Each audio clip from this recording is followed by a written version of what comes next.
50 degree के तापमान में राजस्थान तप रहा है एकदम। वहाँ चुनाव हो चुके हैं लेकिन वो तप रहा है और उत्तर भारत में भीषण गर्मी पड़ रही है। कुछ चुनाव की भी गर्मी है और कुछ मौसम की है। तो इस गर्मी के बीच में एक चरण और बाकी है जो अगले शनिवार को होगा और उसके बाद बक्से बंद। फिर 1 तारीख को हमें पता चलेगा एग्जिट पोल में क्या क्या हुआ। इस बीच दावे और प्रतिदावे चल रहे हैं। आपने देखा होगा जो पुराने पोलस्टर्स हैं, योगेंद्र यादव हो, प्रशांत किशोर हो, अब एक नया नाम उसमें जुड़ गया है, नरेश अरोड़ा। आप सोचते हैं ये कौन है भाई, नरेश अरोड़ा? तो नरेश अरोड़ा का परिचय ये है कि जो डिज़ाइन बॉक्स नाम की एक कंपनी है जो कांग्रेस को एडवाइस करती थी, या उसके डायरेक्टर, सीईओ, पार्टनर, फाउंडर जो भी आप कह लें, वो भी मैदान में उतर आए, वो भी अपने आंकड़े दे रहे हैं।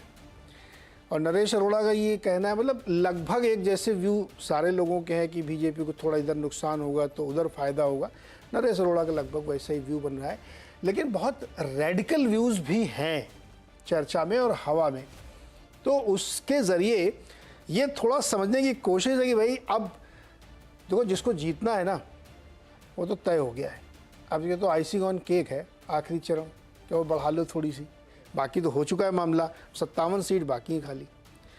तो इसमें हालांकि उत्तर प्रदेश, पंजाब पूरा राज्य बाकी, हिमाचल बाकी, पश्चिम बंगाल, बिहार, ये सब शामिल है इसमें। और जो कुल पिछली बार का नतीजा आप देखें तो उसमें एनडीए ने 32 सीटें जीती थी इस 57 में से। लेकिन फिर भी ये मैं कह रहा हूँ कि आइसिंग ऑन केक है, क्योंकि जिसका खेल बनना हो तो ऑलरेडी बक्से में बंद हो चुका है, बन चुका होगा। फिर भी हम आज ये समझने की कोशिश कर रहे हैं ग्राउंड रिपोर्ट, ज़मीन में क्या चल रहा है। तो हमारे साथ जो मेहमान जुड़े, मैं आपको उनसे परिचय कराता हूँ। रामकृपाल जी हमारे साथ हैं, बहुत ही सीनियर जर्नलिस्ट हैं और हमको लगता है कि बहुत सारे ताज़ा तरीन लोगों की उम्र से ज़्यादा अनुभव उनके पास है। और प्रेम कुमार जी हैं, ये भी बहुत घूमते रहते हैं। देखिए आज बैकग्राउंड हरे रंग का लगा लिया इन्होंने, कभी नारंगी लगाते हैं, कभी हरा लगाते हैं, बदलते रहते हैं खेल इनके भी। सज्जन कुमार सिंह है, वो तो बिल्कुल, मतलब उनको तो मैं क्या कहूँ कि वो वॉन्डरर हैं। पता नहीं कभी पटना में रहते हैं, कभी सिंगापुर में रहते हैं, कभी बम्बई में रहते हैं, समझ नहीं रहता कहाँ से आजकल पकड़े जाएंगे। लेकिन जो चौथे हैं भैया जी, प्रतीक त्रिवेदी, मेरे सहयोगी। प्रतीक जी आज कहाँ हैं आज आप? अब ये ना पूछिए कहाँ, बस वैसे समझ लीजिए कि मतलब बिल्कुल एकदम वाराणसी के नजदीक है।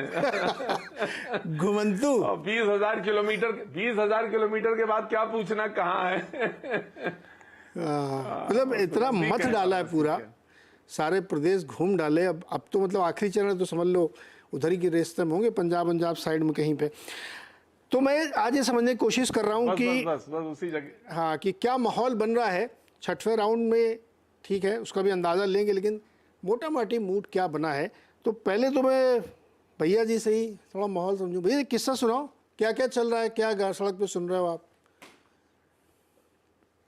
अब मुझे तो अगर किस्सा सुनाएंगे तो फिर किस्सा ही है ये कि मुझे दो बातें कहनी है बस। वो इम्पोर्टेंट ये है कि आपने कहा ना, जहां से आपने शुरू किया था कि 50 डिग्री पे तप रहा है और 46, 47, 45 पे टेम्परेचर पे जब आप रिपोर्टिंग ग्राउंड पे करते हैं तो फिर ये लगता है कि भाई ये चुनाव फरवरी मध्य में शुरू होते और मार्च तक खत्म हो जाते।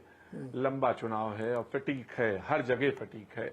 आप नेताओं से बात कर लें, आप कार्यकर्ताओं से बात कर लें, आप मतलब रिपोर्टर्स से बात कर लें, जर्नलिस्ट से बात कर लें, और सबसे बड़ी बात है कि जो वोट डालने आए, जिनके लिए पूरा यज्ञ का आयोजन है, हम सारे लोग उसी के वोटर्स हैं। तो वो वोटर्स में भी उनका भी ये कहना है, और ये एक समस्या रही है कि इस बार जो टर्नआउट है उसमें बहुत सारी समस्या ये थी कि टेम्परेचर इतना, बहुत इंतजाम थे।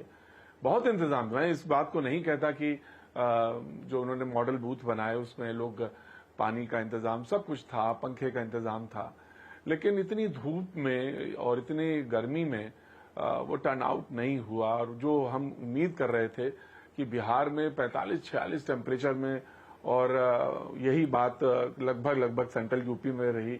अब पूर्वी वाला हिस्सा रह गया है जिसको कि देखा है हमने, और यही बंगाल में उमस बहुत ज्यादा, झारखंड में भी यही।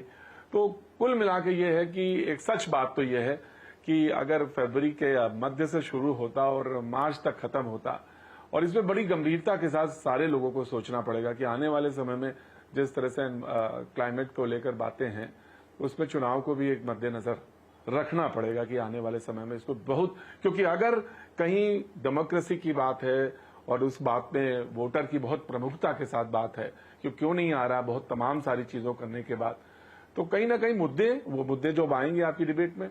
और दूसरी बात ये कि इतनी गर्मी में कैसे निकाला जाए, जब वार्निंग्स हैं, तमाम तरह की वार्निंग्स हैं, रेड उसको लेकर कि भाई बहुत ज्यादा टेम्परेचर है, निकलने से पहले ये एहतियात बरतें, तो ये एक दिमाग में सबको रखना पड़ेगा। ये बात आपकी सही, मैं मानता हूं। इस बार कुछ मौसम का कहर ज्यादा भी है और वाकई बहुत ज्यादा गर्मी। मुंबई में हम लोग हैं, यहाँ तो उतनी गर्मी नहीं पड़ती थी, लेकिन इस बार मुंबई में भी गजब की गर्मी पड़ रही है। मतलब 500 मीटर तक मैं बहुत ज्यादा बोल रहा हूँ, 50 मीटर आप चलिए आपकी शर्ट गीली हो जाएगी, इतनी गर्मी मुंबई जैसे शहर में भी है। तो इससे आदमी खोपड़ी भरना जाती होगी आपके शो में, एकदम लड़ने मारने उतारू जाते, तो ऐसे खोपड़ी गर्म है और ऊपर से आप ऐसे टेढ़े बड़े सवाल ही पूछते होंगे। अब वो क्या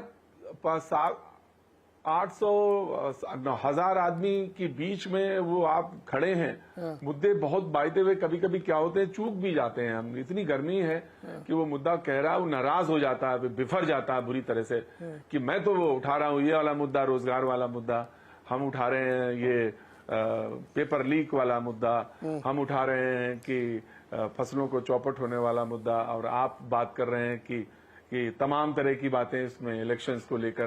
देखिए ये चुनाव शुरू हुआ मछली और कहां से और कहां तक आके पहुंच गया है। अब ये चुनाव देखिए कहां पे आ गया है, मुजरे तक आ गया। ये बात मुजरा तक मुसलमान और फिर मुजरे तक आ गया, तो बहुत तरह तो ये पूरा जो घटनाक्रम है जो चुनाव को लेकर है, देखिए सब बातें हैं, अपनी अपनी खेमेबंदी है, और उसमें हर खेमेबंदी में ये है कि खाने से चीज शुरू हुई है और कहां तक पहुंच गई है इलेक्शन को लेकर, और एक वोटर्स को लेकर। वोटर क्या है, वो कमिटेड, जो आप कह रहे थे ना कि वो डिब्बे में वो जो है वो तय हो चुका है, और उसमें मुद्दे बहुत प्रमुखता के साथ 14 का चुनाव, 19 का चुनाव, देखिए खाने पीने से जो बात शुरू हुई थी, चुनाव अब वो मनोरंजन तक आ गई, मुजरे तक, है ना। तो मतलब सर्कल तो पूरा हो रहा है। लेकिन मैं जानना चाहता हूं कि आप जो 10, 15, 20 राज्य घूम चुके हैं, हजारों लोगों से आप बात कर चुके हैं, क्या पकड़ में आ रहा है, कुछ समझ में आ रहा है? जी देखिए, इस बार मैं जब चला तो पश्चिमी उत्तर प्रदेश से चला, होली से पहले चला था, तो मैं उसमें वो मंदिर वाला फेज माइनस कर रहा हूँ, उस मंदिर वाले फेज को मैं गिन नहीं रहा हूँ, क्योंकि फरवरी के बाद की बात है। उस समय जो चुनाव था, मुझे लग रहा था कि ये नॉर्मल पैटर्न पे चुनाव चलेगा, बिल्कुल नॉर्मल पैटर्न पे जैसा हम चुनाव करते हैं उसी पैटर्न पे चलेगा। मध्य यूपी तक आते, क्योंकि बाद में चुनाव था, तो मैं आगे क्रॉस कर गया बिहार की तरफ। बिहार में औरंगाबाद, जमुई और ये जो गया का जो चुनाव था, वहां पे पहले फेज का चुनाव था, मैं वहीं पे एकदम सबसे पश्चिम उत्तर प्रदेश, और फिर वो वाला हिस्सा मिला मुझे। वहां पे थोड़ी गहमा गहमी थी, कास्टिज्म बहुत घनघोर कास्ट पे वोट है बिहार में, होता भी है, वहां पे वो दिख रहा था, बहुत मार्जिन पे लोग लड़ रहे थे, तो वहां पे भी दिखाई पड़ा। जैसे मैं उत्तर की तरफ बढ़ा, यानी जैसे ही मैंने हाजीपुर को क्रॉस करके ऊपर की तरफ आया, वहां चुनाव गरमा रहा था धीरे धीरे, लेकिन मुद्दे मोरलेस वही थे।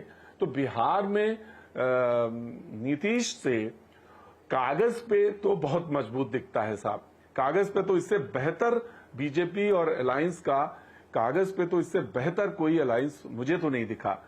लेकिन जब आप एकदम ग्राउंड पे चले जाते हैं, तो जो अदल बदल हुई नीतीश की, उसकी एक नाराजगी लोगों के अंदर दिखाई पड़ रही है। पहली बात, बंगाल ने पिछली बार भी मुझे, जब मैं घूम रहा था, तो मैं जब पीछे एकदम पीछे चलता था, तो मैं पूछता था कि भाई वोट किधर, बोला तो वो नहीं बोलता था कि मैं बात नहीं करेंगे। अरे टीएमसी का जुलूस है, क्यों बात करेंगे, और टीएमसी के जुलूस में आप पूछ रहे हैं किसको वोट, तो ये तो आपको ही समझना चाहिए। लेकिन वो रुक के बताते, तो तब मैंने भी कहा था बंगाल में कुछ चमत्कार होने वाला है, और ये मैंने क्लियर बताया। मैंने सीट नहीं प्रिडिक्ट की थी, लेकिन हाँ मुझे लग रहा था कि बंगाल में कुछ न कुछ अलग होगा, और मुझे लगता है कि इस बार भी बंगाल में कुछ अलग होगा, दिखता है मुझे। मैं सिलीगुड़ी से और मुर्शिदाबाद से फिर होता हुआ मैं कोलकाता, और कोलकाता से फिर आसनसोल, फिर मैं झारखंड में आता हूं।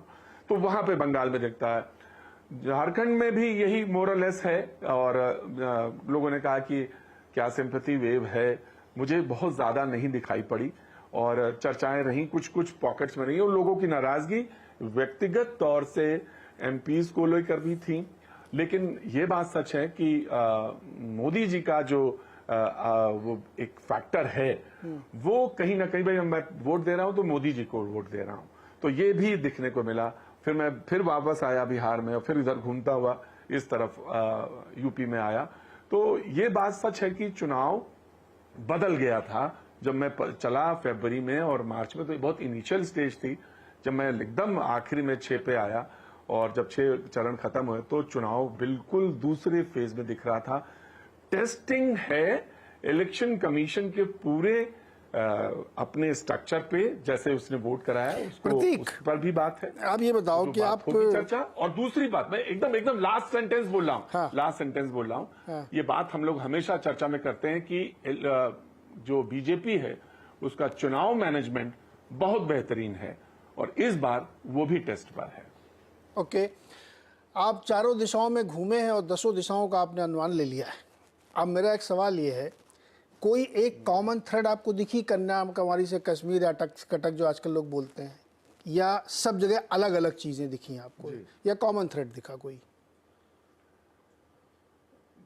बिहार में जाति का बहुत ज्यादा दिखा, और युवा जो है वो फैक्टर कॉमन दिखा मुझे।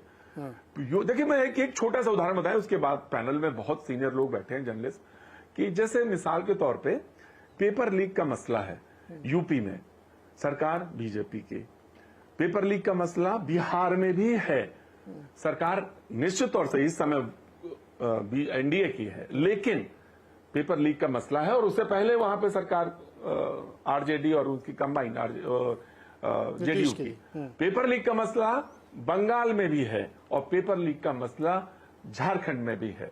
तो ये कॉमन है, और युवा जो है, जो बड़ा उत्साहित दिख रहा था 14-19 में, तो एकदम दिखता था कि क्या है। 24 में वो थोड़ा सा इस बात को लेकर मुझे दिखता है कि वो थोड़ा आक्रोश में है, और ये पंजाब के हिस्से में, यूपी में, और हरियाणा का जो बिल्कुल बगल वाला है हिस्सा, उसमें भी वो ये कॉमन फैक्टर दिखता है जो मुझे सामने दिखाई पड़ता है, जो बहुत एग्रेसिव होकर दिखाई भी पड़ रहा है। परफेक्ट। प्रकोप भाई, प्रतीक, जरा एक और हमारे वॉन्डरर हैं सज्जन जी, यही बहुत घूमते रहते हैं। सज्जन जी, देश तो आपने नाप लिया एकदम, है ना, चारों दिशाओं को नापने के बराबर कर दिया है। क्या पता लगा आपको? देखिए, जैसे जैसे आप देखेंगे तीसरे चरण के बाद से जो एक इनिशियली ये चल रहा था कि इस बार कुछ सरप्राइज हो सकता है, कुछ नया हो सकता है। अब चौथे चरण से आप देख लीजिए तो वही बातें आ रही हैं। आप स्टेट वाइज ले लें तो उत्तर प्रदेश में स्थिति बहुत अच्छी है, पूर्वांचल की। वो आप देख ले, वो सरयू नदी, घाघरा नदी के उत्तर की तरफ जो गोरखपुर वाली बेल्ट ले ले या बनारस साइड की बेल्ट ले ले, एक घोषी सीट को छोड़ दें तो उसके अलावा बाकी सब जगह जो है स्थिति बीजेपी की अच्छी है। वहां पे राजभर जी हैं तो उनसे लेके कुछ नाराजगी है भाजपा के। बाकी आप बिहार में देख लें तो बिहार में निश्चित तौर पे जो एनडीए है उसको एक आंशिक नुकसान है, लेकिन बीजेपी जो अभी जिन सीटों पे मतदान होने जा रहा है उसमें बीजेपी की अपनी सीटें हैं। पाटलिपुत्रा में रामकृपाल यादव है, उनकी स्थिति बेहतर है मीसा भारती से हमारे आकलन में। बक्सर की सीट फंसी हुई कही जा रही है, उस पे मुझे मेरा हंच कह रहा है कि अंत में शायद बीजेपी निकल जाए, लेकिन वो वहां पे क्लोज फाइट है। बंगाल में देख लीजिए, देखिए बंगाल में बीजेपी का बेस्ट परफॉर्मेंस छठे चरण तक हो चुका है। ये जो 7वां चरण है, और अभी मैं सुन रहा था, मैं बिल्कुल सहमत हूं कि वहां पे सेंटिमेंट पॉजिटिव है, लेकिन डेमोग्राफी एक फैक्टर होता है। छठे चरण में मेदिनीपुर वगैरह, ईस्ट मेदिनीपुर में तामलुक, कांती घाटाल वगैरह, ये वो सीटें थी जो बीजेपी बहुत अच्छा है। इस बार जो है इसमें नॉर्थ और साउथ 24 परगना और कलकत्ता की सीटें हैं। नॉर्थ और साउथ 24 परगना में जो डेमोग्राफी है वो बीजेपी को सूट नहीं करती है। उसमें माइनॉरिटी पॉपुलेशन सब्सटेंशियल है, बहुत जगह 40% से ज्यादा है या उसके आसपास है। तो ऐसी स्थिति में वो टीएमसी के पीछे लामबंद है। इसमें 2 सीटें, और आप कहें तो 3 सीटें जिसमें बीजेपी फाइट पे है। एक बारासात है, दूसरा जो है नॉर्थ कोलकाता है, और तीसरा दमदम है। दमदम बीजेपी के लिए मजबूत सीट मानी जा रही है। बारासात में भी उम्मीद है, और नॉर्थ कोलकाता में बराबर की लड़ रही है। बाकी आप देख लें जितनी भी जगह दिखा रहे हैं वहां सेंटीमेंट काफी है लेकिन डेमोग्राफी मुझे लगता है कि टीएमसी के गढ़ वाला ये एरिया है, तो बीजेपी का बेस्ट परफॉर्मेंस छठे चरण तक हो चुका है। इसमें शायद 1 से 2 सीट का फायदा हो सकता है बीजेपी की। ये सब सीटें बीजेपी के पास नहीं थी जो जो इस बार वो जीत सकती है। बाकी आप देख लें, पंजाब की है, उसकी स्थिति अपनी जगह है। वहां पे बीजेपी 2 से 3 सीटों पे दावेदारी कर रही है, वो ठीक है। कुल मिला के आप देखिए तो स्थानीय फैक्टर 10 साल के बाद 15 साल जहां जहां कैंडिडेट आए हैं उनको लेके आपको शिकायतें जरूर मिलेंगी कि हाँ भाई कैंडिडेट अच्छा नहीं है, और उसका एक आध जगह पे शायद कुछ असर पड़े भी, लेकिन ओवरऑल अंत में लोग ये बोलता है कि देखो भाई मोदी जी को देख के हम लोग वोट कर दे रहे हैं। तो मुद्दे हैं, जैसा कि कहा जा रहा है कि युवा जो है वो अपना मुद्दा उठा रहे हैं कि जैसे बिहार में पिछले 5-6 साल में सरकारी वैकेंसी नहीं आई, तो ये सब बात उठा रहे हैं। लेकिन जब आप देंगे कि भाई क्या ये वोट में ट्रांसलेट कर रहा है, तो वहां पे अभी भी है कि राष्ट्रीय चुनाव है और प्रधानमंत्री मोदी जी की बात है, तो वो अभी भी एक बड़ा फैक्टर है। तो मुझे तो चौथे चरण, हमें ग्राउंड पे कंफ्यूजन कभी नहीं दिख रहा था, लेकिन नैरेटिव में भी देखिए तो जैसे जैसे चुनाव नजदीक आ रहा है हमें लग रहा है 2019 के जैसा ही कुछ उसी के जैसा हो, बहुत ज्यादा उस पर अभी आंकड़े नहीं देना चाहिए। तो मुझे कुल मिला के जो अभी सेंटीमेंट है वो बिल्कुल इनकम्बेंसी की तरफ दिख रहा है, और ग्राउंड में लोगों में ये चीज आ रही है कि हाँ ये एक मौका और है, वो मिलना चाहिए। अपोजिशन की तरफ से वोकल लोग जाता है, ये वो लोग हैं मान के चलिए जो चाहे समाजवादी पार्टी के सपोर्टर हो चाहे राजद के सपोर्टर हो, ये लोग वोकल लोग हैं, इनके सपोर्ट बेस काफी मजबूत हैं। लेकिन अगर जातियों के हिसाब से अगर आप डाइवर्सिटी देखें, चाहे पिछड़ों में चाहे अगरों में चाहे दलितों में, तो उसमें आप देखेंगे कि चाहे समाजवादी पार्टी हो या राजद हो या इंडिया गठबंधन का अलायंस बाकी जगह भी हो, उनकी संख्या समाज की जो डाइवर्सिटी है उसके हिसाब से देखो तो कमजोर है। जी। और कुल मिला के मुझे इनकम्बेंसी के पक्ष में ये चुनाव जाता हुआ दिख रहा है। ओके, दो हमारे जो वॉन्डर हैं उन्होंने हमको ये बताया। अब दो लोग जो बहुत ही वरिष्ठ लोग हैं, रामकृपाल जी कैसा लग रहा है दोनों लोगों की बातें सुन के, आपको क्या समझ आ रहा है? देखिए ये दोनों लोग यायावर हैं, ये जमीन से जुड़े हुए, मतलब घूम करके देख करके आए हैं। हम तो कमरे में बैठे हुए हैं, तो इनकी बात से बिल्कुल वो अपना अपना अनुभव बता रहे हैं। मैं कहता हूं कि बिल्कुल सही होगा, लेकिन जैसा कि दोनों ने एक बात को कहा, कोई स्पष्ट उस तरह का कोई, जैसे आप कहेंगे ना कि क्या एनडीए या फलाना, तो ऐसा नहीं। देखिए नीरज जी, मेरे पास, मैं आपके ओपिनियन पोल जब आपका आ रहा था तब मैं उसमें बैठा हुआ था, और बाकी चैनलों पे भी जो ओपिनियन पोल आए, आखिरी ओपिनियन पोल आया था 17 अप्रैल को, और 17 अप्रैल के ओपिनियन पोल का अगर पोल आफ्टर पोल्स ले तो करीब करीब 350 के आसपास एनडीए को कहा गया था। मतलब ये है। अब मेरे पास उसके बाद इस जो 1 महीना या 40 दिन हुआ है, इसमें न तो मेरे पास कोई ऐसा कोई फैक्ट या तथ्य आया है, ओपिनियन अपनी जगह है, लेकिन मेरे पास तथ्य कोई ऐसा है नहीं कि मैं उसको ना मानूं। अब 1 तारीख को एग्जिट पोल आएगा, केवल मैं अपने जो मैं बात कह रहा हूं 2 बातें कहूंगा। मैं हमेशा तथ्यों पर ही बात करता हूं, और 2014, 17, 19 और 22 ये 4 चुनाव तो उत्तर प्रदेश में हुए, और अभी कुछ महीने पहले मध्य प्रदेश, छत्तीसगढ़, राजस्थान और बाकी 2 यहां भी चुनाव हुए। अगर मैं एक एनालिसिस करूं इसकी और क्या समानता है, तो एक समानता मिलेगी कि 2014 से लेकर के 2024 तक या 23 तक कम से कम कह लीजिए, पिछड़ा वर्ग जो कि सबसे बड़ा होता है, जिसको कहते हैं कि आधा से काट दीजिए आधा अलग कर दीजिए, उसका जो एक बहुत बड़ा हिस्सा है जिसके सहारे बीजेपी 2014 से जीतती आ रही है, वो 14 में भी इंटैक्ट था, 17 में भी इंटैक्ट था, 19 में भी इंटैक्ट था, 22 में भी इंटैक्ट था, और मध्य प्रदेश और राजस्थान, छत्तीसगढ़ का अगर रिजल्ट की एनालिसिस कीजिए तो वहां भी इंटैक्ट है।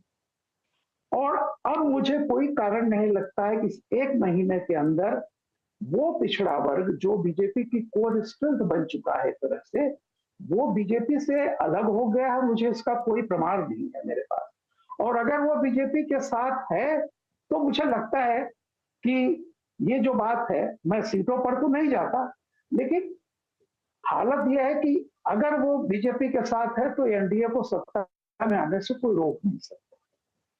सीटें कितनी मिलेगी नहीं मिलेगी।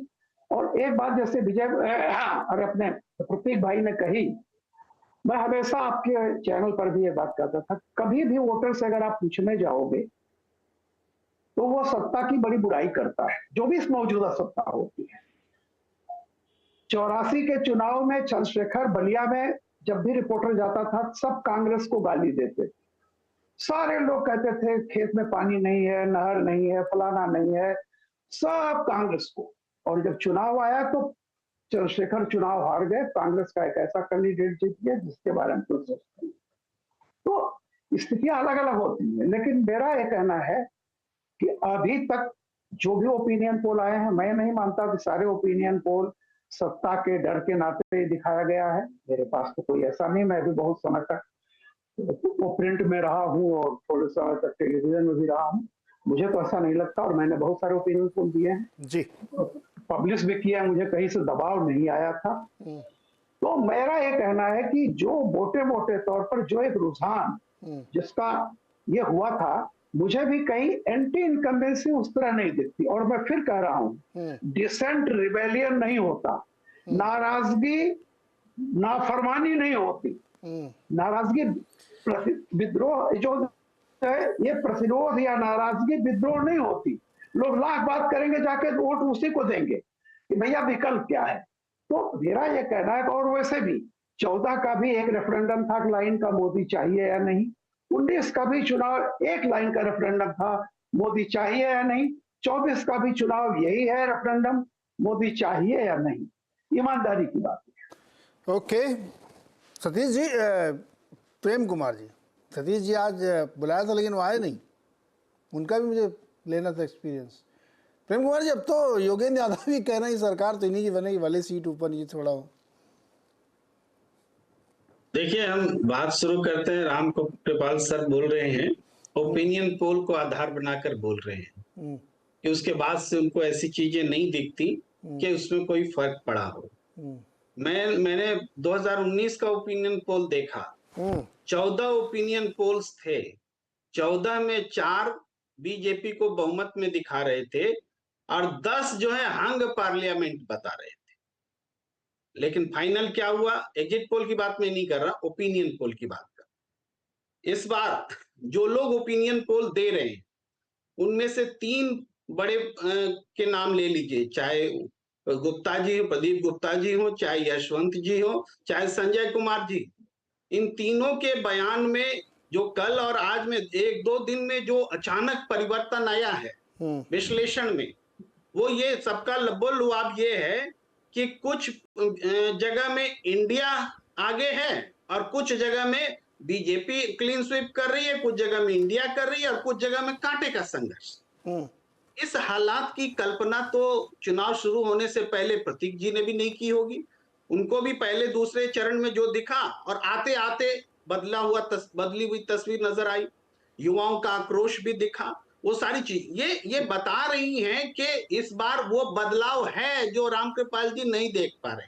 वो बोल रहे कि 19 अप्रैल के बाद कुछ बदला ही नहीं है, लेकिन बदला है। पानी बहुत बदल गया है, नारे बदल गए हैं, भाषा बदल गई है, नरेंद्र मोदी जी अवतार हो गए हैं, अविनाशी हो गए हैं और न जाने क्या क्या हो गए हैं। ऐसा पहले कभी नहीं हुआ था लेकिन इस बार हुआ है। तो ये चीज, ये जो बदलाव है, ये बदलाव सत्ता में परिवर्तन के स्पष्ट संकेत हैं। अब इसको मापने का जो है, हम किस गहराई में मापे नहीं मापे, माप सके न सके, अंडर करंट समझे न समझे, हमारी अपनी क्षमता सबकी अपनी होती है। तो उसके हिसाब से हम सही हो, दूसरे गलत हो, मैं वो नहीं कह रहा। लेकिन मैं सिम्टम्स और आबो हवा जो देख रहा हूं वो ये बता रहे सारे लोगों की जुबान चुनाव आते आते अब संशय में है कि क्या बोले क्या ना बोले। अब लाइन के हिसाब से जो लगातार एक बात बोल रहे हैं वो अपनी बात पर अड़े हुए हैं और जो कुछ नया बोलना नहीं चाहते हैं वो कुछ बीच बचाव के बोल रहे हैं। ये बदली हुई फिजा को बता रहे हैं। मैं उसको बयां करूं, मैं भी अपनी बात, चलिए मैं भी एक बात बोलता रहा हूं तो मैं उसी बात को दोहराऊंगा तो आप कहेंगे या कोई भी कहेगा कि ये तो वही बोल रहे हैं, रामकृपाल जी वैसे ही बोलते थे, प्रेम कुमार भी वैसे ही बोलते, कोई फर्क नहीं है, दोनों अपने अपने हिसाब से। लेकिन इन दोनों चीजों को छोड़ दीजिए, बड़े बड़े ओपिनियन पोलस्टर्स को देख लीजिए, वांडरर्स जो हमारे साथ बैठे हैं उनके स्टेटमेंट्स को देख लीजिए। ये जरूर कह रहे बदलाव है, लेकिन कह रहे हैं हमारे सज्जन कुमार जी कि बदलाव उस हद तक नहीं है कि सत्ता परिवर्तन, इसी को मापना है। और आप यही जो सज्जन बात जी के ऊपर है, दबाव बना रहे हैं कि नहीं समझिए, बहुत जरूरी बात है, नहीं, इसी को समझिए। वो परिवर्तन देख रहे हैं, लेकिन उस हद तक नहीं देख रहे कि सत्ता बदले। लेकिन इसको अभी 4 जून में डिसाइड होगा कि वो परिवर्तन उस हद तक है कि नहीं है। जी प्रेम कुमार जी ना दबाव बनाने की कोशिश करते हैं, हल्का सा पाड़ो तो अच्छा, सज्जन हम जी थोड़ा अकेले सा आप सब आप दबाव बना रहे प्रेशर हैं। में आ जाए। अरे आप ही कह रहे हो 14 में से 4 गलत पड़े थे, तो इसका सहारा लेके आप कह रहे हो इस बार भी सारे गलत पड़ेंगे, ये कह रहे हो ना आप? नहीं, हम क्यों हम उस पर बेस क्यों करें? देखिए पूरा रामकृपाल सर का पूरा जो स्टेटमेंट था ओपिनियन पोल बेस्ड था। तो जब हमने कहा 2019 में ही जब बेस खराब हो गया तो 24 में उस बेस को क्यों पकड़े हुए हैं? ये ओके रुको रामकृपाल जी संक्षेप में छोटा सा रखिएगा। हाँ हाँ, प्रेम भाई, मैंने ये कहा कि मेरे पास जो कोई एक डेटा आया था, उसके बाद तो कोई पोल हुआ नहीं है, ओपिनियन पोल। तो अगर हुआ होता तो मैं मान लेता। दूसरी बात मैंने क्या कही, जिस आधार पर मैं ये बात कह रहा था वो आधार तो आप उसका जिक्र ही नहीं कर रहे हैं। मैंने कहा 14 से लेकर के 23 तक, अभी मध्य प्रदेश में आप भी मेरे साथ बैठे होते, आप ही कहते थे कि स्वीप कर रही है कांग्रेस, तब भी मैंने यही कहा था। मैं केवल ये कह रहा हूं कि पिछड़ा जो है वो बीजेपी से अलग कैसे हो गया है, ये मुझे बता दीजिए। तो मैं और अगर पिछड़ा बीजेपी के साथ है तो कौन नारा दे रहा है, कौन मुजरा कह रहा है, कौन फलाना कह रहा है, उसको कोई मतलब नहीं होता है। वो अगर 14 से लेकर के अभी तक इंटैक्ट है, हर इलेक्शन में 6 इलेक्शन में वो इंटैक्ट है, तो अब क्यों बदल जाए? अचानक कौन सा मोदी ने बम गिरा दिया जो भाग गया है? तो मेरा कहना यह है कि मैंने तथ्य दिए हैं, उस तथ्य पर मैं अपनी बात कह रहा हूं।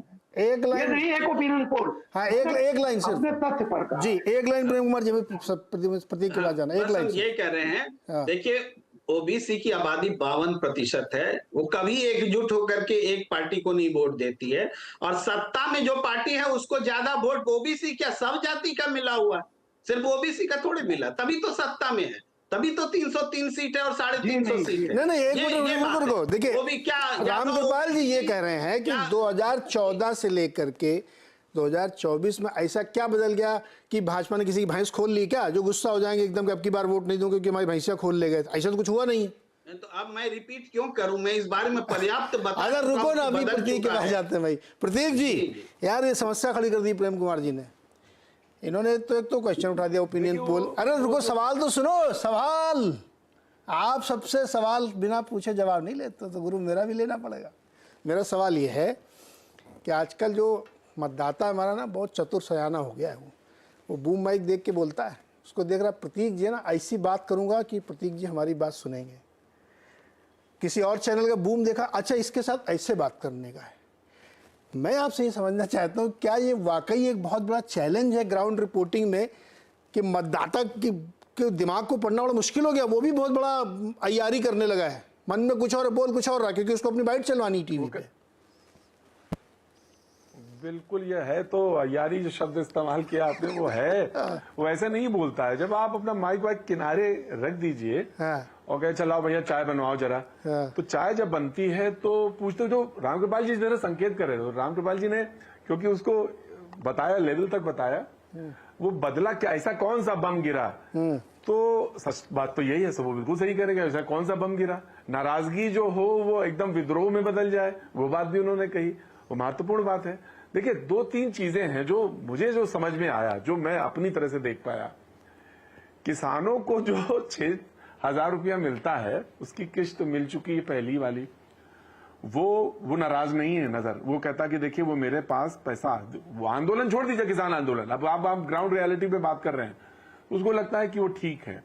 दूसरी योजना जो है मकान वाली, उस पे लेके वो बहुत प्रसन्न है, मकान जिनको मिला है वो बहुत प्रसन्न है, प्रतीक्षा में है कि ये देखिए ये ऐसा, ये मकान जो है और मुझे ऐसा लगता है कि ये तीसरी चीज जो है, उन्होंने कहा कि कार्ड जो आयुष्मान कार्ड बने उस पर भी बहुत सारे लोग खुल के बोलते हैं, जब आप बिल्कुल एकदम किनारे बैठे हो कि नहीं ये ठीक योजना है, इस पे उनको फायदा हुआ है। 2-3 योजनाएं ऐसी हैं जो सच में, जैसे 5 किलो अनाज वाला, साहब यकीन मानिए, वो जब कांग्रेस ने कहा कि 10 किलो देंगे, उस पे हम जब बार बार कुरेदते हैं कि भाई 10 किलो मिलने वाला है, अब तो 10 मिलेगा, अगर वो आए तो 10 किलो मिल जाएगा। तो जो नैरेटिव सेट है, और जो नैरेटिव सेट है कोई बॉम्ब तो गिरा नहीं है, तो वो 5 किलो पे ही बात करेगा, पर जो है वो उस पे बात कर लो पहले। तो 5 किलो वाला, मकान वाला, जो सबको घर मिला। तीसरी बात वो जो कि उन्होंने कहा जो किसानों को 6,000 रुपए बीज के लिए काम आ गए। ये सच में बिल्कुल एकदम जैसे एकदम ग्राउंड पे जब आप मौजूद होते हैं और आपको लगता, पूछते हैं, कुरेदते हैं गांव में, तो लोगों को लगता कि नहीं, हाँ भाई, कहते हैं कि भाई देखिए ये चीज जो है हमको इससे लाभ हुआ है। अब जब लाभ हुआ है तो उसमें कोई जातीय फैक्टर ना लगाएं, हॉरिजॉन्टल वर्टिकल लाइन ना खींचें, तो इससे बस इतना ही अंदाजा लगाया जा सकता है कि हाँ ठीक है कि ये कहीं ना कहीं वो मार्जिनली अहेड हैं, और वो इस बात पे नाराजगी जो है वो कहीं विद्रोह नहीं दिखती। ये बात है जिसको कि रामकृपाल जी इशारा कर रहे थे। मतलब ऐसे जो प्रेस क्लब या क्लब हाउस की झगड़े होते हैं, हम और प्रतीक जी लड़ाई कर रहे हैं लेकिन अंदर से एक है, उस टाइप का मामला। अगर गुस्सा ऊपर ऊपर से दिखाने वाला है, खाली सुना दिया 4 बातें, ऐसा नहीं किया वैसा, लेकिन एक्चुअल में गुस्सा नहीं, आप ये कह रहे हो? नहीं, देखिए मैं एक बात और कहना चाहता हूं कि देखिए एक चीज जो है मुझे जो लगा, जो मैं एक ग्राउंड पे पहुंचने वाला आदमी, जो बाकी लोग भी देख रहे हैं, वो दिक्कत क्या होती है कि आशा का मर जाना। ये जो है, ये सिर्फ बात कविता की लाइन नहीं है, ये सिर्फ कोई लेख का आलेख की लाइन नहीं है। जिसको मालूम है, जिसके घर में बैठा है बच्चा, युवा है, तो उसको लगता है कि भाई देखिए एज निकल गई, तो आशा का जो मर जाना है कि वो जब आप बिहार में होते हैं तो नौकरी मतलब सरकारी होती है, यूपी पूर्वी यूपी में होते हैं तो नौकरी मतलब सरकारी होती है। अब या तो नैरेटिव बदल जाए, भाई वो लड़का बोला ही नहीं, 15,000 रुपए मिलते हैं उसको प्राइवेट में। हमें मान सकते हैं कि प्राइवेट नौकरियों का शोषण है, तमाम सारी चीजें हैं, वो सब अलग अलग हैं, लेकिन उसका दिमाग में नैरेटिव ये बैठा है कि नहीं, सरकारी नौकरी मतलब ही नौकरी होती, या तो इसको तोड़ें या बनाएं नया, तो ये चीज है। लेकिन उसको ये मालूम है कि नौकरी अब मेरा चांस खत्म हो गया। तो ये इसका दुख जो है, ये जो आक्रोश है ना, ये दिखा। जैसे अग्निवीर योजना को लेकर सुप्रीम कोर्ट ने कहा योजना बहुत अच्छी थी, बताने में उसको, फैलाने में उसको बहुत बातें आई, लेकिन वो सच ये है कि अग्निवीर को लेकर वो रिएक्ट कर दे। जहां जहां जो इलाके जहां पे सेना के लोग भर्ती के लिए जाते थे, तो वो युवा दिखाई पड़ता है, वो सामने, अब वो वोकल है इस बार।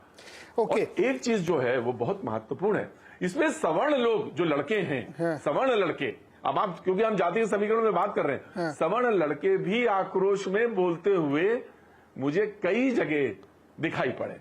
तो ये भी एक फैक्टर है जिसको दिमाग में है मेरे, जो कहना चाहिए। इससे जुड़ा सवाल मैं आपसे और पूछूंगा, लेकिन अभी पहले सज्जन के पास जा रहा हूं। सज्जन, ये बात सही है कि इस देश की जो, अगर मान लो वोटर मतदाता को आप देखें तो उसमें से 2/3 गवर्नमेंट पॉलिसीज पे डिपेंडेंट है इन एनी वे।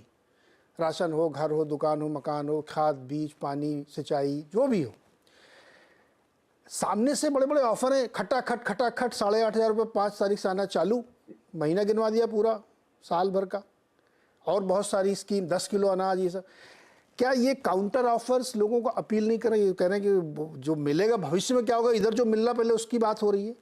ये आपने क्या ग्राउंड पकड़ा ग्राउंड पे? नहीं, देखिए ये काउंटर ऑफर्स जो हैं वो नैरेटिव में हैं, लेकिन आप उसमें क्लियरली आप देखेंगे कि हम लोग 2 चीजें देखते हैं कि एक, जब आप रेस्पोंडेंट से मिले तो नैरेटिव क्या आ रहा है वो पहले सुन लें, जाते ही आप उसकी जाति या उसका सोशल बैकग्राउंड ना पूछें, फिर वो आप भी प्रेजुडिस्ड हो जाएंगे, वो भी कॉन्शियस हो जाएगा। सुनने के बाद अंत में आप जरूर अपने तरीके से आप उसकी सोशल बैकग्राउंड, कास्ट, कम्युनिटी जरूर पूछें, युवा है, सब कुछ है, वो दिख रहा है। कारण ये होता है कि ये जो नैरेटिव आप देख रहे हैं, ये नैरेटिव स्ट्रॉन्ग नैरेटिव है, लेकिन उन लोगों के बीच में है जो ऑलरेडी, जिनका झुकाव बीजेपी के विरोधी पार्टियों के तरफ रहा है। बिहार में चाहे राजद की तरफ हो, चाहे यूपी में सपा की तरफ हो, या कोर टीएमसी का कुछ वोटर हो, इस तरीके से आप देखेंगे कि ये नैरेटिव है।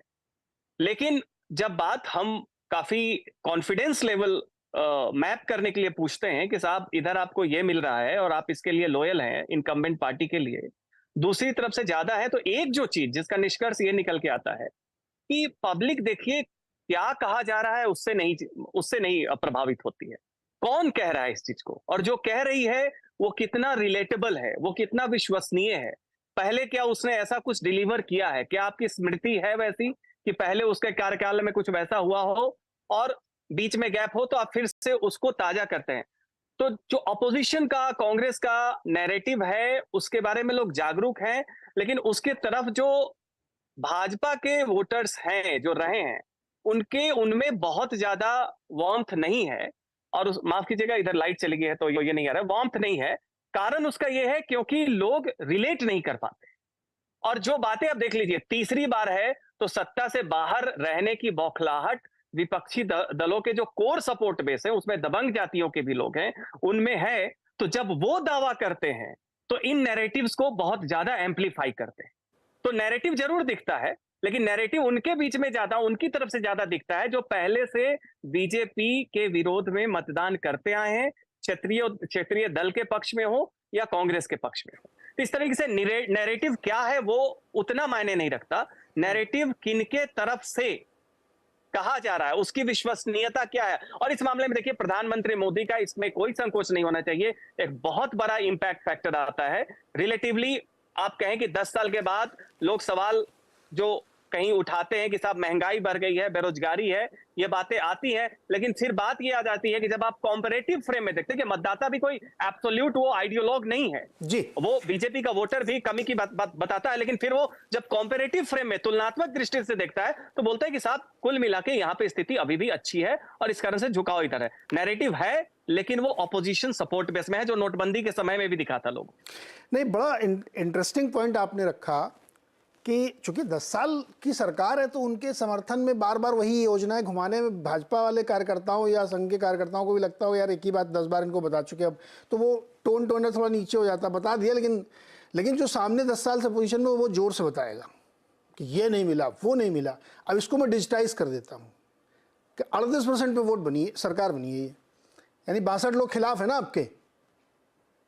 तो जब 62 आदमी आप खिलाफ है तो सड़क पे घूमोगे तो 10 में से 3 आदमी आपको भाजपा के समर्थक मिलेंगे, 4 आदमी बस, 6 तो विरोध में बात करेंगे, तो आपको वो वॉइस ज़्यादा सुनाई देगी और 10 साल बाद और जोर से सुनाई देगी आपको।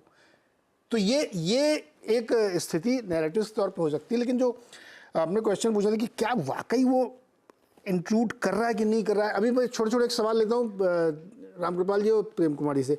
रामकृपाल जी, क्या है सबसे बड़ा थ्रेट? देखिए मैं एक सवाल ढूंढ रहा हूँ 19 अप्रैल से आज, लेकिन मिला नहीं उसका जवाब मुझे। कोई एक कॉमन थ्रेड है जो इस इलेक्शन में प्ले हो रहा है, क्या है आपके हिसाब से वो?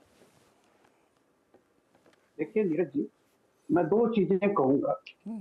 एक तो ये कि जब भी हम लोग कोई चीज एनालिसिस करते हैं या समाज में जाते हैं तो 2 सवाल, हमारा पैमाना होता है मुझे क्या मिला, यानी सामने वाले का असंतोष देखते हैं। लेकिन ये ध्यान रखिएगा 60% जो इस देश का युवा है उसमें बेरोजगार भी हैं, लेकिन ऐसे भी हैं जो ये कहता है हमें क्या मिला, मुझे क्या मिला और हमें क्या मिला। हमेशा जो है वोट इसी पर नहीं मिलता कि मुझे क्या मिला। मैंने बहुत इस समय देख रहा हूं, लोग सब जगह सारे चैनल जा रहे हैं, लोगों से बात कर रहे हैं। अगर कोई कहता है व्यक्तिगत बातें कम करती है, मैंने बहुत बार देखा है सड़क नहीं बनी है, या अगर हाईवे बन गया तो देखिए साहब हाईवे बनवाया है, अस्पताल बनवाया है। तो मैं ये कह रहा हूं कि मुझे क्या मिला बहुत इंपॉर्टेंट रोल प्ले करता है, लेकिन उससे ज्यादा इंपॉर्टेंट रोल प्ले करता हमें क्या मिला।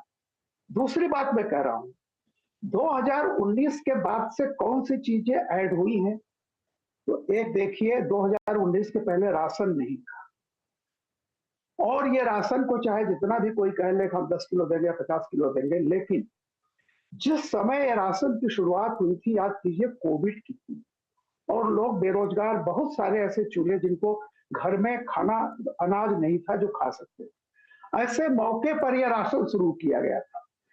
राशन शुरू किया गया था, 2019 की शुरुआत राशन से हुई और अंत में राम पर खत्म हुआ है। ये दोनों मुद्दे ऐसे हैं, मैं नहीं कहता कि ये बहुत डिसेसिव होंगे, फैक्टर होंगे, लेकिन जैसे कहते हैं ऐड ऑन, कोई चीज, ये दोनों अगर बीजेपी के लिए फायदेमंद नहीं होंगे तो नुकसान तो नहीं। तो मेरा ये कहना है कि बहुत सारी चीजों पर जो लोग नाराज होते हैं, कुछ चीजें ऐसी होती हैं जिन पर वो खुश भी होते हैं, जिन पर दबाव होता है, ये हमने दिया। और तीसरी चीज सबसे बड़ा होता है, कम ही मिला लेकिन भरोसा किस पर है। एक व्यक्ति तो सामने दिखाई पड़ रहा है ना, अगर मैं वोट डालूं तो कौन आएगा जिस पर मैं भरोसा कर सकूंगा, कम से कम इस आदमी पर भरोसा तो है, तकलीफ दिया है तो इलाज भी यही करेगा।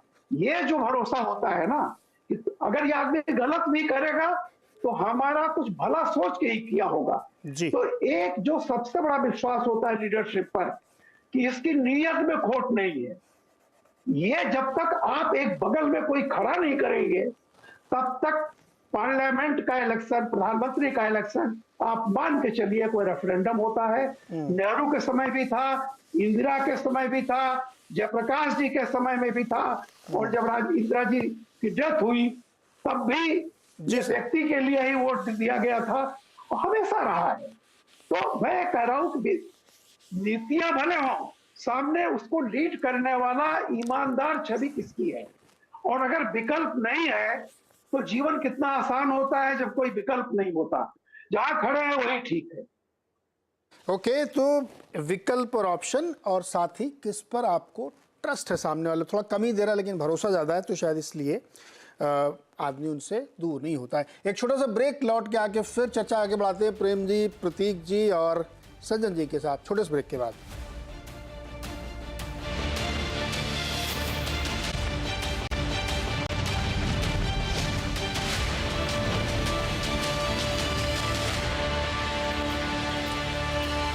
स्वागत एक बार फिर से आपका। और अब अंतिम चरण बाकी है, 7वां चरण, और हम उससे पहले अनुमान लगाने की कोशिश कर रहे हैं, समझने की कोशिश कर रहे हैं कि ग्राउंड पर क्या चल रहा है और क्या माहौल हो सकता है। मोटे लॉन्ग रेंज में कौन जीतेगा, सीधी सीधी हिंदी की बात है, इधर घुमा फिरा करने की बात नहीं आती। प्रेम कुमार जी की, प्रेम कुमार, ये जोश थोड़ा आपको हाई नहीं है सर, कुछ मन बदल रहे हैं क्या? देखिए, जोश तो उनका डाउन है जो हमारे विपरीत बोला करते थे। देखा हम तो बड़ा स्थिर भाव में आ गए हैं, सागर भाव में, कि हम जो कह रहे हैं वो सच होने जा रहा है, तो हम तो निश्चिंत। अच्छा, आप निर्माण अराइव्ड हो गए, आपको तो निश्चित तो यही होना ही है ना ऐसा? आप सही पकड़े, सही। अच्छा, एक सवाल तो ले लो। जी जी। महंगाई बहुत है, लेकिन ये चुनाव में काम क्यों नहीं करता है? या तो महंगाई है नहीं, फर्जी नैरेटिव है ये, या है तो क्यों नहीं काम करता ये? नहीं, आप याद कीजिए जब CSDS का अप्रैल में आया था सर्वेक्षण, तो महंगाई और बेरोजगारी जोड़ करके 52% चला गया था, जो इसको मुद्दा मानते थे, और पिछले चुनाव के मुकाबले ये 14% ज्यादा था। इसका मतलब है कि सारे विश्लेषकों ने इस बात को गंभीरता नहीं दी, ये कहते हुए कि अरे हर बार महंगाई बेरोजगारी बोला जाता है, चुनाव में तो वो काम ही नहीं करता है। लेकिन 52% ऐसा आंकड़ा है जो निश्चित रूप से चुनाव में काम करता है और कर रहा है। आप हमेशा एक थ्रेड खोजते हैं वाजपेयी जी को, वो थ्रेड नहीं मिल रहा है इस चुनाव का, लेकिन उस चुनाव का थ्रेड देखिए क्या है, आज हम दिखाने की कोशिश करते हैं। दिखाओ। वो थ्रेड है स्वयं नरेंद्र मोदी जी। ओके। नरेंद्र मोदी जी के बारे में जो अभी रामकृपाल सर ने कहा कि नरेंद्र मोदी जी कुछ गलत भी करते हैं तो लोग ये मान के कि उसको सही भी यही करेंगे, उनके साथ खड़े हैं। एक तो ये सोच है, और दूसरा जो है कि नहीं, 10 साल हमने देख लिया, ये हम गरीब लोगों का भला नहीं कर सकता, ये अमीर लोगों के लिए खड़े हैं। इस तरह ये दो सोच में लड़ाई, नरेंद्र मोदी ही नायक हैं, नरेंद्र मोदी खलनायक हैं। यार प्रेम कुमार जी, एक सेकंड यार, इसमें ना थोड़ा कंफ्यूजन है। पहले जो है राहुल गांधी अडानी अंबानी करते थे, फिर उन्होंने कहा 12 लोग, आज वो कह रहे हैं 22 लोग हैं। ये क्या है यार, ये ऐसे कंफ्यूजन मत फैलाओ। 22 लोगों में तो सारे उद्योगपति गुजर दिया आपने। सुन लीजिए, हाँ। अभी थोड़ी देर पहले सज्जन कुमार जी भी कह रहे थे इस बात को लेकर के, और आप भी उसको कह रहे हैं कि कौन है ना, कौन कह रहा है ये महत्वपूर्ण है, ये बात कह रहे थे ना। तो आज कौन में स्वयं जनता है। आज विपक्षी दल में इतनी ताकत नहीं थी कि ये लोकसभा चुनाव को इस स्तर पर पहुंचा दे कि विश्लेषक कहे कि उत्तर प्रदेश भी फंस गया है। भाई उत्तर प्रदेश फंस सकता था क्या? लेकिन विश्लेषक नहीं, सर्वेयर्स कह रहे हैं कि उत्तर प्रदेश फंस गया है। तो ये कौन जो है ना, इस बार जनता है, कौन राहुल गांधी भी नहीं है, कौन तेजस्वी भी नहीं है, कौन अखिलेश भी नहीं है, और अगर ये हैं तो ये जनता बन करके हैं या जनता की वॉइस बन गए हैं। ये समझ लीजिए, दोनों चीजें मिक्स हो गई हैं, ये समझ लीजिए, ये है कौन का उत्तर। और उसके बाद ये इस पूरे चुनाव में हम देख रहे हैं कि पकड़ में क्या नहीं आ रहा है, साफ साफ दिख रहा है। इतना गुस्सा, लोग बोलते थे कि जनता बोलती नहीं है, बोल रही है। अभी प्रतीक त्रिवेदी जी ने भी बताया कि युवा भी बोल रहे हैं कि हम अग्निवीर से हम नाराज हैं। महिलाओं में भी दो हिस्सा है, जो एक रामकृपाल जी बोलते हैं कि जिनको जो खुश होती हैं कि उनको पैसा मिल रहा है, गृह स्वामिनी हो गई है, वो थ्योरी है। और महिलाएं वो भी हैं जो कि इस बात से नाराज है कि उनका किचन उनके हाथ से निकलता जा रहा है। दोनों किस्म की महिलाएं हैं, शहर की भी अलग हैं, मध्यम वर्ग की भी हैं, गांव की भी, हर तरह से हैं। तो ये दिख रहा है, लोग वोकल हैं, बोल रहे हैं। हम देख नहीं पा रहे हैं, हमारी कमजोरी है। हम नहीं समझ पा रहे कि 52% लोग बेरोजगारी महंगाई को मुद्दा बना रहे हैं और बोल रहे हैं हर बार की तरह इस बार भी वो मुद्दा नहीं बनेगा। ये हमारी कमजोरी है। अरे यही तो समस्या, आप कमजोरी आप लोगों की है। मध्य प्रदेश में, छत्तीसगढ़ में पता नहीं क्या क्या आप बता रहे थे, उल्टा हुआ एकदम उसका। अभी याद कीजिए, मैं उस पॉइंट को भूल गया था, हमने ठीक छेड़ा। ये रामकृपाल जी हमारे साथ होते थे। हाँ। कर्नाटक में हम बोल रहे थे कि कर्नाटक में छत्तीसगढ़ में क्या बोल रहे थे वो भी तो बता दो। आप सुनिए आप मुझे बोलने नहीं दीजिएगा। रामकृपाल जी जब हमें लपेट रहे थे तब तो आप चुपचाप सुन रहे थे। नहीं, मैं उनको लपेटूंगा। देखो मेरा सवाल, प्रेम जी आप जो है ना, आप बहुत मजे लेते हो हल्के बोलने दीजिए। कर्नाटक में मैंने कहा था बीजेपी को 60 सीटें आएंगी, 10 सीटें ज्यादा आ गई, लेकिन वो एक दिशा हमने बताई थी। तेलंगाना में हमने कहा था कि तब जबकि बोल रहे थे कि कांग्रेस कहीं है ही नहीं, बीजेपी अपोनेंट में है। रामकृपाल जी बोलते थे कि बीजेपी से बीआरएस की लड़ाई है। ओके, अरे मुझे बताओ, सत्ता में आ रही है, लेकिन आई। एमपी, राजस्थान और छत्तीसगढ़ में गलत पड़े कि नहीं पड़े? मध्य प्रदेश और छत्तीसगढ़ में कांग्रेस का वोट घटा नहीं, यस का बढ़ा। Prem ji, hold on statue. यही बात मैंने कर्नाटक के लिए कही थी कि 42% वोट के साथ बीजेपी का वोट घटा नहीं। तो आप लोग मेरे को समझा रहे थे, अरे हार गए तो हार गए, उसमें 42 और 43 क्या है? यही बात मैंने आपसे कही थी, जो आज लॉजिक आप दे रहे हो। अभी स्टैचू बोला हमने आपको, आप क्यों बोल रहे हो? अभी आप सुनो, अभी तो आप सुनो। तब तो बोल रहा हूँ, आपकी सुन लिया। देखिए जेडीएस फैक्टर जो था ना वहां, वो फैक्टर मध्य प्रदेश छत्तीसगढ़ में नहीं था। अब समझ, छत्तीसगढ़ में कितने लोग सही हुए? छत्तीसगढ़ में सब कांग्रेस की सरकार बना रहे थे। मैं सही पढ़ा, मैंने बोला था। अब बोले आपके चैनल में हमारे एक रिपोर्टर भी थे, वो हमारे बहुत परम मित्र हैं, वही बोले थे अकेले और कोई बोला ही नहीं था। उन्होंने कहा था कि छत्तीसगढ़ में अच्छा सुनो, रुको, समय कम है, अरे बड़े मजेदार चर्चा चले। प्रतीक जी, लीगल टर्मिनोलॉजी में एक चीज होती है लीडिंग क्वेश्चन, है ना? अगर मैं कहूँ प्रतीक जी बहुत महंगाई है, एकदम कमर टूटी जा रही, तो आप क्या कहोगे? अरे कहाँ यार, ऐसा कुछ नहीं है, सब फ्री में बट रहा है, ऐसे तो बोलोगे नहीं आप? तो हाँ महंगाई तो है। मैं आपसे कहूँ कि यार अग्निवीर योजना से बहुत नुकसान हो रहा है देश को, युवा बहुत नाराज है। यस बिल्कुल नाराज है। तुमको मिला क्या किया 10 साल में मोदी जी ने? मुझे ऐसा लगता, मैं बहुत किसी पत्रकार को दोषी नहीं दे रहा हूँ ना, मैं किसी सर्वे कह रहा हूँ, जो हम सुनते हैं यूट्यूब चैनल कंजम्पशन पे, तमाम लोग सड़क पे घूम रहे हैं, 90% वो लीडिंग क्वेश्चंस होते हैं। सहज भाव से आप सवाल पूछिए और जो जवाब मिले उसको ग्रहण करिए। क्या एक दिक्कत है क्या ये? देखिए, दो बातें जो जिसको कि पहले रामकृपाल जी ने कहा, नाम नहीं लिया था, प्रेम जी ने दो बातें कही, फिर आपने एक सवाल रखा था कि वो कॉमन थ्रेड क्या, मैं लीगल वाले पॉइंट पे आऊंगा। हाँ, बिल्कुल क्या है? वो मोदी जी ही है, वो मोदी जी ही है कॉमन थ्रेड। 14, 19 और यहां भी मोदी जी ही है। और क्या मोदी जी को लेकर ही पूरा चुनाव जो है उस पर मोदी जी का ही पूरा केंद्र वही है। तो ये बात सच है बिल्कुल कि मोदी जी कॉमन थ्रेड है और हर जगह वही एक फैक्टर है जो काम कर रहा है। आपने कहा महंगाई क्या काम होती, क्या वोट पड़ता है उस पर? मैं किसी कॉन्स्टिट्यूंसी में था अभी हफ्ते भर पहले, वहां पे बोला कि भाई मैं एक लाइन बोल रहा हूं, बाकी आप कर लीजिए, कि महंगाई अब बहुत हुई, महंगाई की मार, ये 14 में आया। तो क्रेडिबिलिटी जो है, कहां कौन बोल रहा है और कैसे बोल रहा है, ये इफेक्ट डालती है निश्चित तौर से।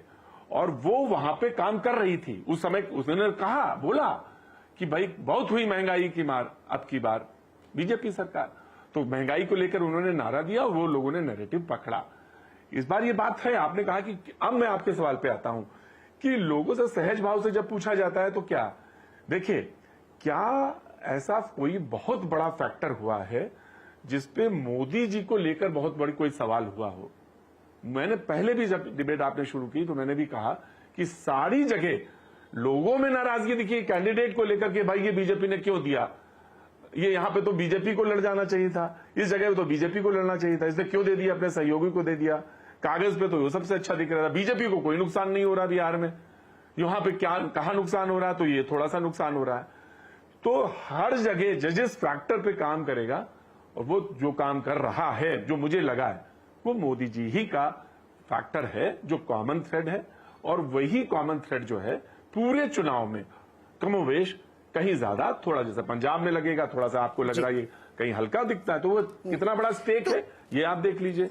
हरियाणा में आप आएंगे तो लगेगा अरे ये तो विस्फोट जैसा लगता है, उन्होंने सरकार बदल ली, पहले ही सरकार से मुख्यमंत्री बदल दिया, तो वहां पे भी वो चीजें थी, उन्होंने भापकर वो चीजें की। मोदी ही फैक्टर है जो मुझे लगता है। प्रतीक, एक छोटा सवाल, इस चुनाव में भी कमोवेश, एक बहुत छोटा सवाल, बहुत क्विक जवाब चाहिए उसका।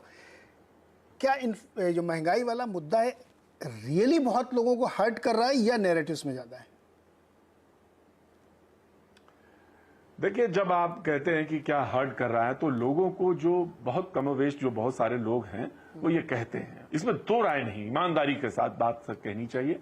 और मैं ये कहता हूं कि लोगों को महंगाई की बात पर लोग कहते हैं और खुलकर बोलते हैं कि महंगाई साहब है, बहुत ज्यादा है, और ये है। लेकिन जब बात आती है जो क्रेडिबिलिटी की बात है, कौन किस पर विश्वास है, किसको कौन इसको पार कर सकता है। जैसे उन्होंने कहा कि आप तो मार्केट वाले में हमसे ज्यादा समझते हैं मार्केट, लोगों ने कह दिया अरे पैसा निकाला जा रहा है, पैसा निकाला जा रहा है, बहुत सारा पैसा निकाल लिया मार्केट से लोगों ने, ये एक नैरेटिव सेट करने की बात करी, तो वो बात आई। लेकिन लोगों को विश्वास इतना ज्यादा है कि अभी भी जो आप कह रहे थे 10 में से 3 ही आदमी तो मिलेंगे बीजेपी, जो आपने बात कही थी कि 3 ही आदमी तो आपको मिलेगा और 6 तो आपको विरोध में मिलता हुआ दिखाई देगा। लेकिन विश्वास जहां पे है वो बहुत महत्वपूर्ण चीज है कि जो पूरा, जिसको रामकृपाल जी कह रहे थे, पूरे चुनाव में आप देख लीजिए, पूरे चुनाव में तो वो एक ही व्यक्ति दिखता है जिसके पास वो बात है और उस पर चुनाव पूरा केंद्रित मुझे नजर आता है और वो दिखता है। जो महंगाई की बात है, बिल्कुल है, और लोग कहते हैं, लेकिन अब वोट डालने जब जाएगा तो विश्वसनीयता और विश्वास और क्रेडिबिलिटी जहां पे आती है, तो वहां पे उसको लगता है कि अच्छा ठीक है, ये है, ये व्यक्ति है जो इसको पार कर सकता है, तो वो दिखाई नजर आता है। नहीं, बहुत ही अच्छा एनालिसिस किया प्रतीक जी आपने। मैं इसमें 2 बातें सिर्फ जोड़ना चाहता हूँ, फूड फॉर थॉट है लोगों के लिए, क्योंकि हम सारे पत्रकार बैठे तो मैं बोल सकता हूँ। अगर कोई रियल इशू है और वो आपको पिंच कर रहा है तो उसका असर दिखेगा। 2 उदाहरण से मैं आपके सामने रखता हूँ, राय अपनी अपनी आप बनाइए। जैसे एक ये नैरेटिव्स चलाया कांग्रेस ने कि सरकार आरक्षण संविधान बदल देगी क्योंकि 400 सीटें इसलिए वो चाहिए उनको। उसका असर ग्राउंड तक हुआ, इसलिए आप देखिए प्रधानमंत्री मोदी जी को स्वयं आके सफाई देनी पड़ी कि बाबा साहब अम्बेडकर स्वयं आ जाए तो संविधान नहीं बदल सकता। ग्राउंड पे कुछ नहीं था, लेकिन वो नीचे लोगों को हर्ट कर गया कि यार कुछ तो हो सकता है। अब इसी को आप इन्फ्लेशन में आइए। मेरे को इन्फ्लेशन में मैं क्यों आप लोगों से इस सवाल को बार बार पूछ रहा था, मुझे इसमें डाउट है कि इन्फ्लेशन रियली लोगों को हर्ट कर रहा। मैं देखिए बहुत कंट्रोवर्शियल स्टेटमेंट दे रहा हूँ, लोग अभी मेरे को ट्रोल करना शुरू कर देंगे। भले ही वो राशन मिल रहा हो, पैसा मिल रहा हो, या जो मिल रहा हो, या जिस भी वजह से है, उसका रीज़न ये है कि मैं तथ्यों में बता रहा हूं आपको कि यूपीए 2004 से 14 तक जितना इन्फ्लेशन था उससे कम इन्फ्लेशन 14 से 24 तक है। डेटा है, कोई भी देख सकता है। वैसे ही पेट्रोल डीजल की कीमतें 2004 से 14 तक ज्यादा बढ़ी हैं, 14 से 24 तक कम बढ़ी हैं। ये भी एक सत्य है। तो शायद ये होता है कि हम लोग यहाँ बातें बड़ी बड़ी करते हैं महंगे महंगे, लेकिन लोगों को नीचे से वो बहुत पिंच नहीं करता क्या ये है ऐसा? आई डोंट नो, ये फूड फॉर थॉट है। अब मुझे ट्रोल करने वाले करेंगे, लेकिन वो डेटा वेटा देखें। अच्छा 10 सेकंड, सिर्फ 10 सेकंड प्रतीक आपके लिए, 10 सेकंड से ज्यादा मत बोलिएगा, ब्रेक लेना मुझे। और बिल्कुल, और दो चीज ऐसी हैं, हाँ। जैसे उन्होंने कहा कि अक्सर मुझे डिबेट में मिला, उन्होंने कहा कि ये जो वैक्सीनेशन हुआ, हाँ। अब हम लोग बहुत खतरे में हैं, लेकिन वो क्लिक नहीं किया अपोजिशन जी। बिल्कुल इसके आपने जो बोला मैं उसके बिल्कुल अपोजिट। जैसे उन्होंने कहा कि ये गाय विरोधी हैं, पैसा ले लिया इन्होंने, लेकिन कोई ये मानने को तैयार नहीं कि मोदी जी कहीं गाय के विरोधी हो सकते हैं। जो राम मंदिर बनाएगा वो गाय विरोधी तो कैसे वो हो सकता राम विरोधी कैसे हो सकता है, anyway। गाय विरोधी कैसे? तो ये बिल्कुल देखिए, दो चीजें हैं। तो आपने दो उदाहरण दिए, मैंने भी दो उदाहरण प्रतीक, मैं दिए। यही कह रहा हूं बिल्कुल कि एकदम अगर backfire जैसा कर रहा है। अगर नीचे तक वो इशू है, उसका असर ना हो, ये मानने के लिए तैयार नहीं हूं, क्योंकि वो असर होता है, लोगों को हर्ट करेगा तो असर करेगा। या तो उसमें कोई बीच में नैरेटिव बन नहीं पाया ठीक से, और नैरेटिव तभी बनता है जब रियलिटी होती है। फर्जी नैरेटिव सर नहीं चलते, 10 साल हो गए सरकार को। एनीवे सर, प्रेम सर माफी, समय समाप्त एकदम। और आपका स्टैचू अभी चल ही रहा, आप क्यों बीच में बोल रहे हो? अगले बारे में फिर सुनाएंगे हम लोग। बहुत बहुत शुक्रिया हमारे साथ जुड़ने के लिए।